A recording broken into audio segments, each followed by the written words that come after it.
1 Reis, capítulo 1. A velhice de Davi. Quando o rei Davi envelheceu, já de idade bem avançada, cobriam-no de cobertores, mas ele não se aquecia. Por isso os seus servos lhe propuseram: nós vamos procurar uma jovem virgem para servir e cuidar do rei. Ela se deitará ao seu lado, a fim de aquecer o rei. Então procuraram em todo o território de Israel uma jovem que fosse bonita e encontraram Abisag, uma sunamita, e a levaram ao rei. A jovem, muito bonita, cuidava do rei e o servia, mas o rei não teve relações com ela.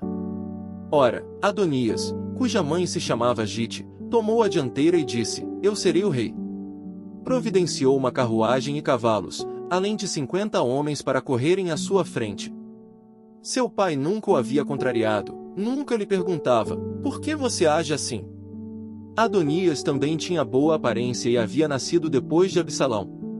Adonias fez acordo com Joabe, filho de Zeruia, e com o sacerdote Abiatar, e eles o seguiram e o apoiaram.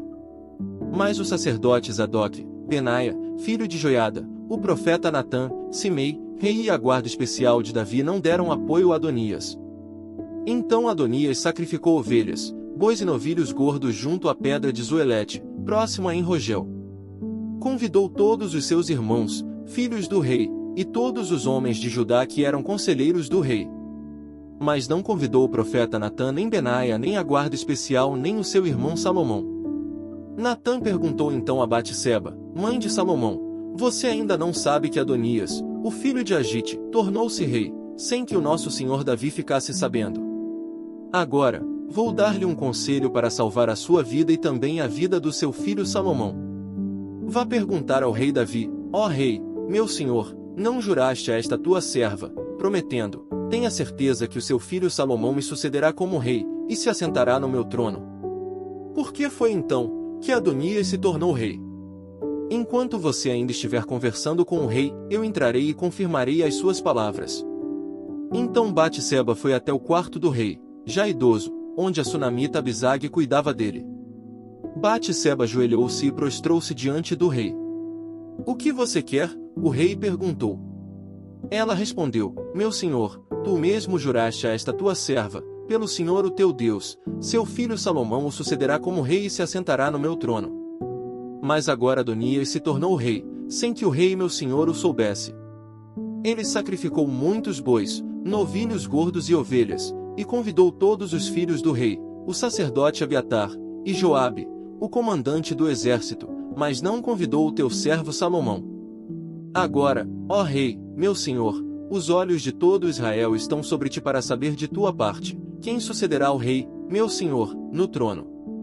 De outro modo, tão logo o rei, meu senhor descanse com os seus antepassados, eu e o meu filho Salomão seremos tratados como traidores. Ela ainda conversava com o rei, quando o profeta Natã chegou. Assim que informaram o rei que o profeta Natã havia chegado, ele entrou e prostrou-se, rosto em terra, diante do rei. E Natã lhe perguntou: ó rei, meu senhor, por acaso declaraste que Adonias te sucederia como rei e que ele se assentaria no teu trono? Hoje ele foi matar muitos bois, novilhos gordos e ovelhas. Convidou todos os filhos do rei, os comandantes do exército e o sacerdote Abiatar. Agora eles estão comendo e bebendo com ele e comemorando: viva o rei Adonias! Mas ele não convidou a mim, que sou teu servo, nem ao sacerdote Zadok nem a Benaia, filho de Joiada, nem a teu servo Salomão. Seria isto algo que o rei, meu senhor, fez sem deixar que os seus conselheiros soubessem quem sucederia ao rei, meu senhor, no trono? Então o rei Davi ordenou: chamem Batseba. Ela entrou e ficou de pé diante dele. O rei fez então um juramento: juro pelo nome do Senhor, o qual me livrou de todas as adversidades, que sem dúvida hoje mesmo vou executar o que jurei pelo Senhor, o Deus de Israel. O seu filho Salomão me sucederá como rei e se assentará no meu trono em meu lugar. Então Batseba prostrou-se, rosto em terra, e, ajoelhando-se diante do rei, disse: que o rei Davi, meu senhor, viva para sempre. O rei Davi ordenou: chamem os sacerdotes Zadok, o profeta Natã e Benaia, filho de Joiada. Quando chegaram à presença do rei, ele os instruiu: levem os conselheiros do seu senhor com vocês e ponham o meu filho Salomão sobre a minha mula e levem-no a Giom. Ali o sacerdote Zadok e o profeta Natã ungirão rei sobre Israel. Então toquem a trombeta e gritem: Viva o rei Salomão! Depois acompanhem-no, e ele virá sentar-se no meu trono e reinará em meu lugar. Eu o designei para governar Israel e Judá. Benaia, filho de Joiada, respondeu ao rei: Assim se fará. Que o Senhor, o Deus do rei, meu senhor, o confirme. Assim como o Senhor esteve com o rei, meu senhor, também esteja ele com Salomão para que ele tenha um reinado ainda mais glorioso do que o meu senhor, o rei Davi. Então o sacerdote Zadok, o profeta Natã, Benaia, filho de Joiada, os queretitas e os peletitas fizeram Salomão montar a mula do rei Davi e o escoltaram até Giom. O sacerdote Zadok pegou na tenda o chifre com óleo e ungiu Salomão. Então tocaram a trombeta e todo o povo gritou: Viva o rei Salomão! E todo o povo o acompanhou, tocando flautas e comemorando, de tal forma que o chão tremia com o barulho. Adonias e todos os seus convidados souberam disso quando estavam terminando o banquete. Ao ouvir o toque da trombeta, Joabe perguntou: O que significa esta gritaria, esse alvoroço na cidade? Falava ele ainda, quando chegou Jonatas, filho do sacerdote Abiatar.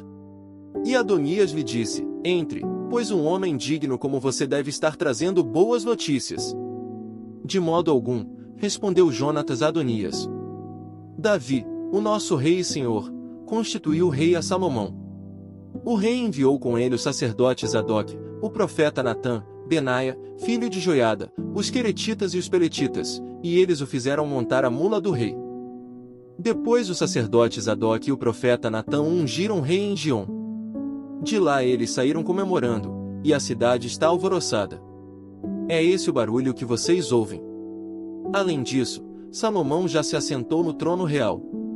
Até mesmo os oficiais do rei foram cumprimentar Davi, o nosso rei e senhor, dizendo: Que o teu Deus torne o nome de Salomão mais famoso que o teu, e o seu reinado mais glorioso do que o teu. E o rei curvou-se reverentemente em sua cama. E disse: Bendito seja o Senhor, o Deus de Israel, que permitiu que os meus olhos vissem hoje um sucessor em meu trono. Diante disso, todos os convidados de Adonias entraram em pânico e se dispersaram. Mas Adonias, com medo de Salomão, foi agarrar-se às pontas do altar. Então informaram a Salomão: Adonias está com medo do rei Salomão e está agarrado às pontas do altar. Ele diz: Que o rei Salomão me jure que não matará o seu servo pela espada. Salomão respondeu: Se ele se mostrar confiável, não cairá nem um só fio de cabelo da sua cabeça, mas se nele se descobrir alguma maldade, ele morrerá. Então o rei enviou alguns soldados, e eles o fizeram descer do altar. E Adonias veio e se curvou solenemente perante o rei Salomão, que lhe disse: Vá para casa.